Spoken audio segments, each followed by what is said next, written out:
udah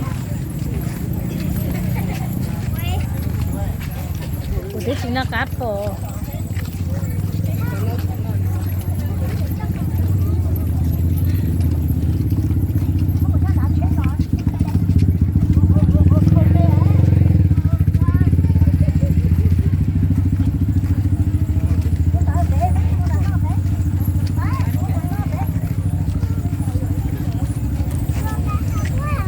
Bể cả hả?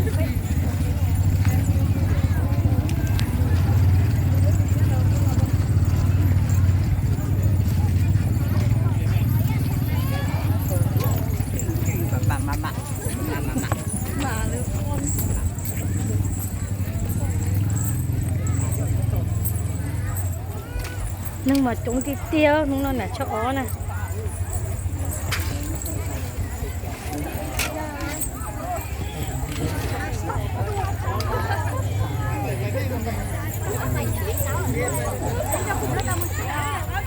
Tôi cho chúng rồi ít tôi say tím nâng nè hả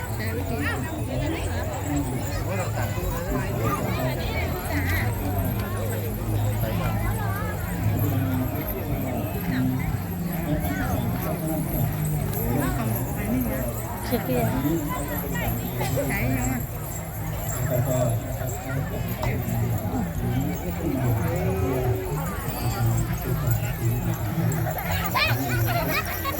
nâng chống cha ơi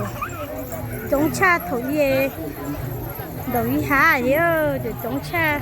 trong ta lò no hơn chỉ mua chơi dầu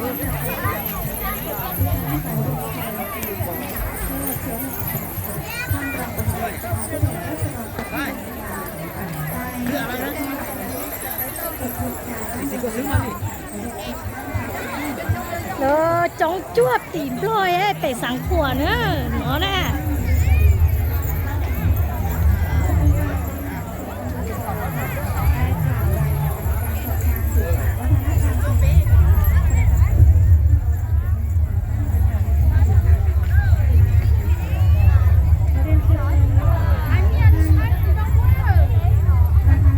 việc khởi nhà lúc sở tông rong thế khởi nhà rong ơi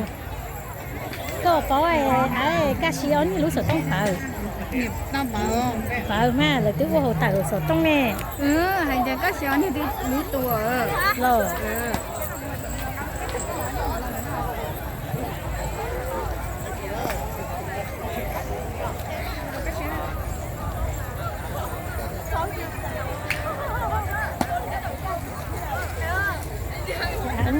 khẩu tử khẩu non cả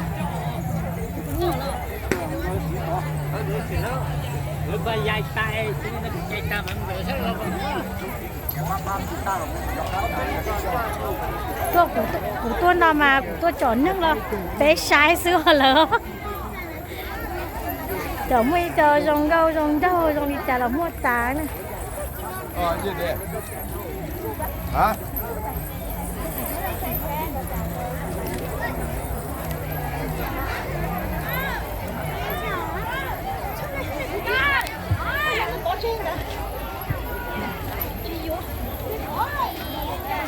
เรียนท่านสสพิเชษฐ์เชื้อมูลทาน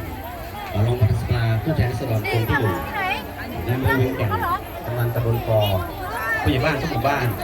สมาชิกสภาองค์การบริหารส่วนตำบลปอหัวหน้าส่วนราชการและแขกผู้เกียรติทุกท่านตามที่องค์การบริหารส่วนตำบลปอได้ดำเนินการจัดโครงการสืบสานประเพณีวัฒนธรรมปีใหม่ม้งประจำปีงบประมาณพ.ศ. 2568ในระหว่างวันที่ 3 ถึง 4 มกราคม พ.ศ. 2568 โดยมีกลุ่มเป้าหมายเป็นเด็กประชาชนหน่วยงานราชการในพื้นที่ตำบลปอจำนวนทั้งสิ้น 554 คน โดยมีวัตถุประสงค์เพื่ออนุรักษ์และสืบสานประเพณีวัฒนธรรมชนเผ่ามงในชุมชนให้คงอยู่ต่อไปและเพื่อสร้างความสัมพันธ์อันดีระหว่างชนเผ่ามงในตำบลปอกับชนเผ่าอื่นๆตลอดจนให้เด็กและเยาวชนรุ่นหลังได้มีโอกาสเรียนรู้วัฒนธรรมพื้นบ้านของชนเผ่ามงและกลุ่มชาติพันธุ์อื่นๆองค์การบริหารส่วนตำบลปอได้เล็งเห็นถึงความสำคัญของการอนุรักษ์ และสืบสานประเพณีวัฒนธรรมชนเผ่ามงองค์การบริหารส่วนตำบลปอได้สนับสนุนงบประมาณในการจัดงานโครงการทั้งสิ้น 187,224 บาทและได้รับความร่วมมือ